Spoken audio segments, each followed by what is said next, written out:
رب اشرح لي صدري ويسر لي امري واحلل عقدة من لساني يفقهوا قولي رب زدني علما وارزقني عملا سبحانك لا علم لنا الا ما علمتنا انك انت العليم الحكيم.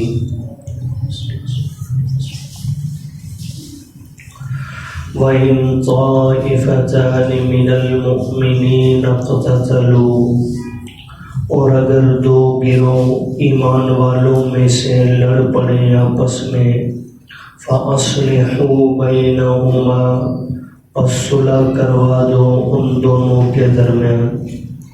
فَإِن بَغَتْ إِحْدَاهُمَا، پھر اگر زیادتی کرے ان میں سے ایک، عَلَى الْأُخْرَى، دوسری جماعت پر، فَقَاتِلُوا الَّتِي تَبْغِي، تو پس سب مل کر لڑو اس سے جو زیادتی کرتا ہے، حَتَّى تَفِيءَ إِلَىٰ أَمْرِ اللَّهِ، یہاں تک کہ وہ لوٹ آئے اللہ کے حکم کی طرف.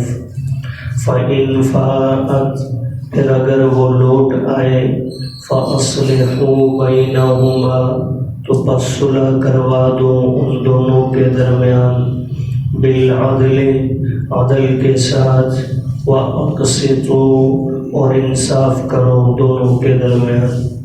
ان اللہ، کہ بے شک اللہ تعالی، یحب المقسطین، انصاف کرنے والوں کو پسند فرماتے ہیں. انما المؤمنون اخوہ، بے شک ایمان والے بھائی بھائی ہیں. فَأَصْلِحُوا بَيْنَ أَخَوَيْكُمْ، پس صلح کروا دو اپنے بھائیوں کے درمیان.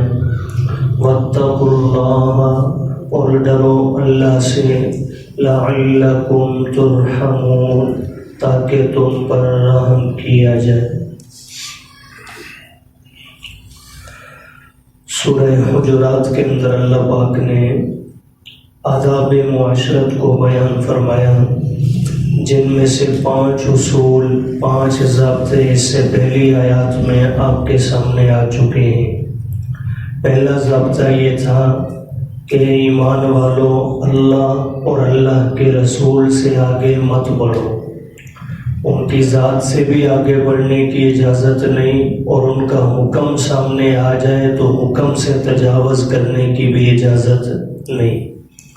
دوسرا ضابطہ یہ تھا کہ تقوی اختیار کرو، اللہ کا ڈر دلوں میں پیدا کرو. تیسرا ضابطہ بیان فرمایا کہ اہل ایمان اپنی آوازوں کو بلند نہ کرو نبی کریم صلی اللہ علیہ وسلم کی آواز پر. اس سے اصول یہ اخذ ہوا کہ بڑوں کی آواز پر اپنی آواز کو بلند نہیں کرنا. اور چوتھا ضابطہ کہ بڑوں کو جب بلانا پڑے، مخاطب کرنا پڑے، تو ایسے مت بلاؤ، ایسے آواز کے ساتھ یا الفاظ کے ساتھ مت مخاطب کرو جس طرح تم دوست یا چھوٹے آپس میں ایک دوسرے کو مخاطب کرتے ہو. یعنی بڑوں کے ادب کا لحاظ رہنا چاہیے. پانچواں ضابطہ یہ بیان فرمایا کہ اگر کسی بڑے سے ملنے کا ارادہ ہو تو انہیں گھر سے باہر نکلنے پر مجبور نہ کرو، بلکہ ان کے آنے کا انتظار کرو کہ اسی میں خیر ہے. اور چھٹا ضابطہ یہ بیان فرمایا کہ اگر خبر تمہارے پاس کوئی شخص لے کر آئے تو بلا تحقیق اس پر عمل نہ کرو، اسے آگے مت پھیلاؤ، پہلے اچھی طرح اس کی کیا کر لو گی، تحقیق کر لو. آج کی آیات میں اللہ پاک نے 7واں ضابطہ بیان فرمایا ہے. ماقبل سے تعلق یہ ہے کہ اس سے پہلے چھٹا ضابطہ یہ تھا کہ کوئی خبر تمہارے پاس لے کر آئے تو اس کی خوب تحقیق کر لو. اب اگر تحقیق نہیں کریں گے تو نتیجے میں فساد پھیلے گا اور جھگڑے کی نوبت آئے گی. اور ہو سکتا ہے کبھی 2 مسلمان آپس میں لڑ پڑے، دو مسلمانوں کی جماعتیں آپس میں لڑ پڑیں، قبیلے لڑ پڑیں آپس میں، دو مسلمان ممالک آپس میں لڑ پڑیں، جیسے دنیا میں اس کی بہت ساری مثالیں موجود ہیں۔ تو اب ایسے عالم کے اندر باقی اہل ایمان کی ذمہ داری کیا ہے؟ تو آج کی آیت کریمہ میں اللہ نے اسی کو بیان فرمایا کہ اگر خدا نخواستہ مسلمان کسی غلط فہمی کی بنیاد پر یا اپنے حق کے لیے ایک دوسرے سے لڑ پڑے تو دوسرے مسلمانوں اور حاکم وقت کی ذمہ داری یہ ہے کہ ان کے درمیان صلح کروا دے۔ تو فرمایا وَإِن طَائِفَتَانِ، اور اگر دو جماعتیں من المؤمنین، ایمان والوں میں سے، یعنی ہوں دونوں مومن۔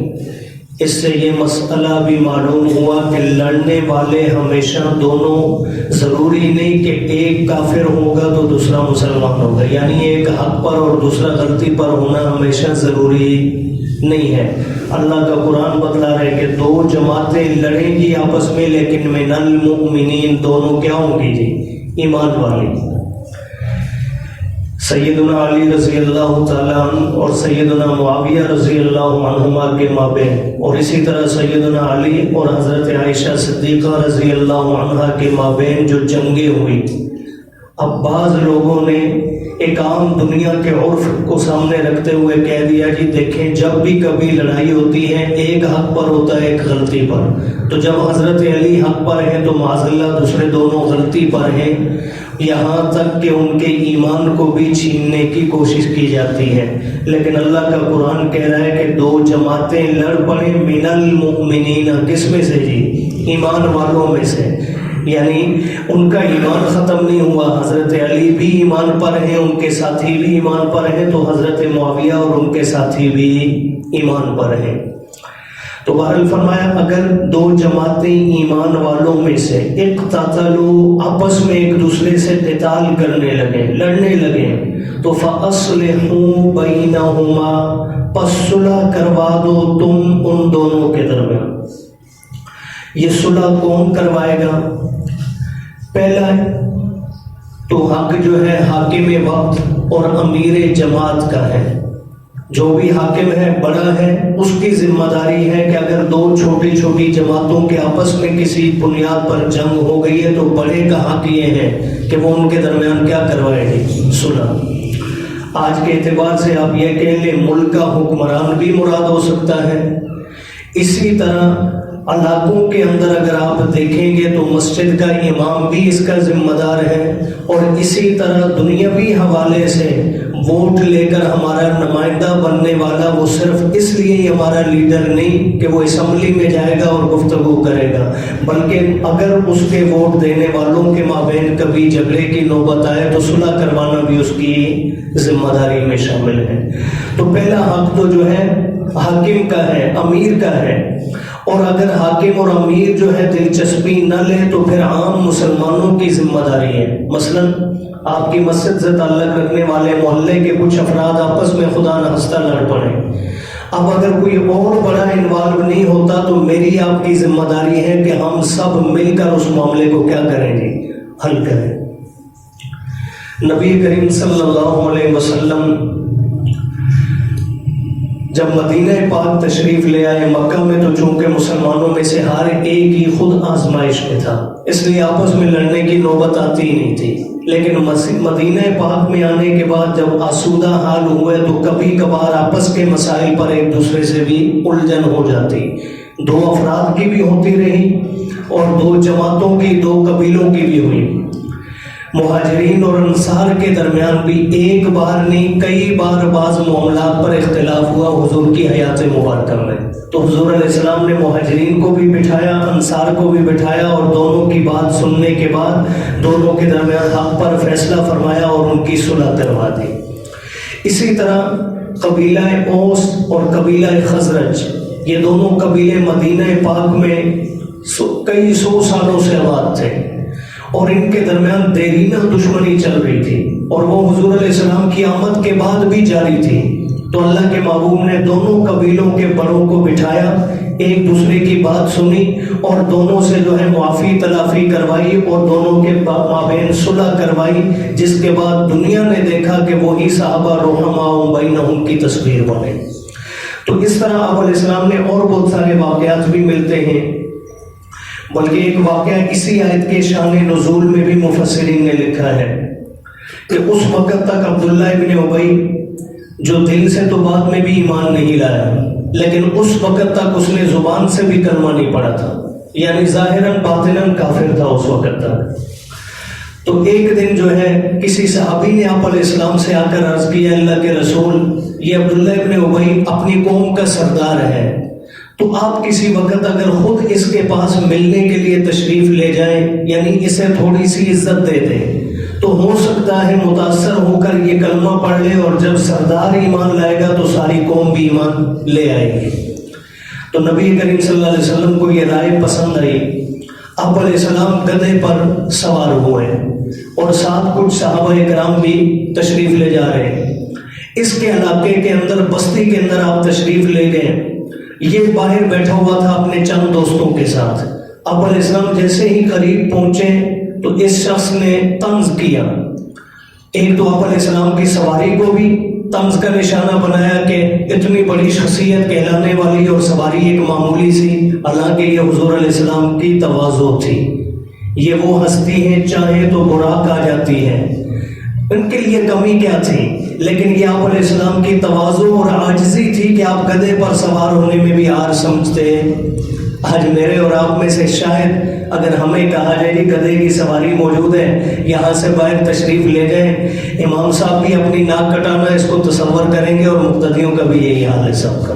اللہ کے حضور علیہ السلام کا مزاج کیا ہے؟ گدھے پر سوار ہو کر دشمن کے پاس جا رہے ہیں، عام بندے کے پاس بھی نہیں۔ تو جب قریب پہنچے تو ابن ابی نے جو ہے طنز کیا سواری پر بھی، کہنے لگا جی یہ آپ کیسی سواری پر بیٹھ کر آگے، ایک تو اس کے پاؤں سے نیچے سے دھول اٹھ رہی ہے، میرے کپڑوں پر آ رہی ہے، اور دوسرا اس سواری سے بو آتی ہے، اس کو میرے قریب مت لائیے، دور کر دیجیے۔ جب یہ جملہ اس نے کہا تو ایک صحابی حضور علیہ السلام کے ساتھ جو موجود تھے ان میں سے بولے، کہنے لگے آپ گدھے کو چھوڑیے، اگر اس کے بدن سے، یہ تو حضور کی سواری ہے، اس سے بھی خوشبو آ رہی ہے، لیکن اگر بو آ بھی رہی ہے تو تیرے بدن سے جو بو آ رہی ہے وہ اس سے بھی بڑھ کر ہے، تو اس سے بھی پلید ہے، پرلے درجے کا۔ اب یہ جملہ صحابی نے کہا، ادھر ابن ابی کے جو چاہنے والے تھے وہ کھڑے ہو گئے، ادھر سے حضور کے صحابہ کھڑے ہیں، دونوں کے آپس میں تو تکرار ہوئی، یہاں تک کہ درخت جو قریب موجود تھے ان کی ٹہنیاں اتار کر، جوتے اتار کر ایک دوسرے کو مارا گیا۔ حدیث کے اندر جو الفاظ ہے، بخاری شریف کی یہ روایت ہے، دونوں کو ایک دوسرے کو شاخوں سے، ٹہنیوں سے اور جوتوں تک سے مارا گیا۔ جب یہ جھگڑا بڑھنے لگا تو اللہ کے محبوب آگے بڑھے، آپ علیہ السلام نے دونوں کو بٹھایا، اور بٹھا کر آپ علیہ السلام نے جس کی غلطی تھی، یہ نہیں کہ جو ہے اپنوں کی سائیڈ لی، یہ بڑے پن کا مظاہرہ ہوتا ہے۔ ہمارے یہاں تو اپنا غلطی بھی کرے تو کہہ دیا جاتا ہے اس نے تو کہا ہی کچھ نہیں، اپنا غلطی کرے پہلے اسے سزا دیجیے۔ تو اللہ کے محبوب نے حق کے مطابق فیصلہ فرمایا، جس کو ابن ابی اور اس کے ماننے والوں نے بھی قبول کیا اور یوں صلح کروا دی۔ تو بہرحال اس طرح کے بیسیوں واقعات روایات کے اندر ملتے ہیں صلح کروانے کے۔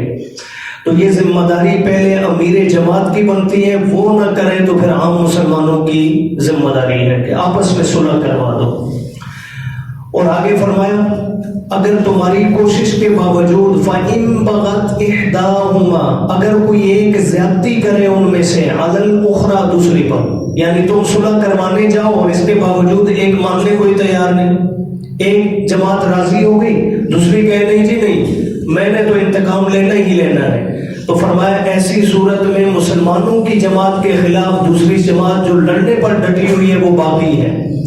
فَقَاتِلُوا الَّتِي تَبْغِي، تو پھر تم سب مل کر قتال کرو اس جماعت سے جو بغاوت کر رہی ہے، یعنی تمہاری کوشش کے باوجود جو صلح کرنے کو تیار نہیں ہے، اب وہ بغاوت پر اتر آئی ہے، تو اس کے خلاف تم سب مل کر لڑو، حتی تفیء، یہاں تک کہ وہ جماعت لوٹ آئے، الی امر اللہ، اللہ کے حکم کی طرف۔ فَإِنْ فَاتَ فرمایا اگر اس کے بعد بھی اگر وہ لوٹ آئے تو فرمایا تب بھی دونوں جماعتوں کو چھوڑ نہ دو، تب بھی دونوں جماعتوں کو بٹھا کر فَأَصْلِحُوا بَيْنَهُمَا بِالْعَدْلِ دونوں کے درمیان عدل کے ساتھ کیا کر دو جی، صلح کروا دو۔ عدل کیا ہے کہ ظالم کو ظالم کہہ کر مظلوم کو مظلوم کہہ کر صلح کرواؤ، یہ نہیں کہ جناب آپ جو ہے ظالم کے ساتھ بیٹھ جائیں اور مظلوم بیچارے کو دبا کر صلح پر مجبور کر دیں جیسے ہمارے معاشرے کی روایت ہے، ایسا نہیں، فرمایا صلح کرواؤ لیکن عدل کے ساتھ۔ وَأَقْسِطُوا اور یاد رکھو صلح کروانے والوں تم بھی انصاف سے کام لو۔ ان اللہ یحب المقسطین کہ بے شک اللہ تعالیٰ انصاف کرنے والوں کو پسند فرماتے ہیں۔ اور اس ساری کوشش کے کرنے کی ضرورت کیوں ہے؟ فرمایا اگر کوئی لڑ پڑے تو انہیں صلح کروا کر کیوں آپس میں بھائی بھائی بناؤ، اس لیے کہ انما المؤمنون اخوہ ایمان والوں کا رشتہ ہی آپس میں کیا ہے جی، بھائی بھائی کا ہے۔ فاصلحوا بین اخویکم تو پس تم صلح کروا دو اپنے بھائیوں کے درمیان۔ واتقوا اللہ اور اللہ سے ڈرتے بھی رہو، لڑنے والے بھی ڈریں، اناق کو جو ہے بنیاد بنا کر لڑائی کو طول نہ دے، اور صلح کروانے والے بھی ڈریں کہ غلط جو ہے صلح نہ کروائیں، کسی ایک کی سائڈ نہ لے، طرفداری نہ کریں۔ تو فرمایا واتقوا اللہ اور ڈرو اللہ سے، لعلکم ترحمون تاکہ تم پر رحم کیا جائے۔ اللہ دین کی سمجھ اور عمل کی توفیق عطا